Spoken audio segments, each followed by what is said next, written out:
up there? So today is December 16. Basta malaman ko lang Day 16. So, na hindi niya ako kinakahiya bilang anak. And kanina lang na-busy ako sa tawag mo sa Oh, prepare ng bakit? Christmas party ng mga kids. Kasi Christmas party nila ngayon. And Hindi lang bagay sa'yo maging ano. Ano ko, clown? Medyo.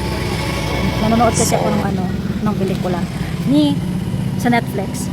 Yun, so mamaya mga 5 p.m. is na tayo mga guys. Meron tayong Christmas party din na atinan. Mag-Christmas party kami sa insurance namin.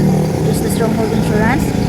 So yun mga kadangs, ang sasama ko kayo doon. I'm going to vlog a little bit kung ano yung setup ng Christmas party namin.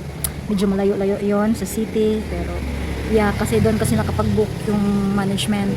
That is why medyo malayo. So yan, andito ako ngayon, nag-iisa. Wow, sana all nag-iisa. Walang tawag doon.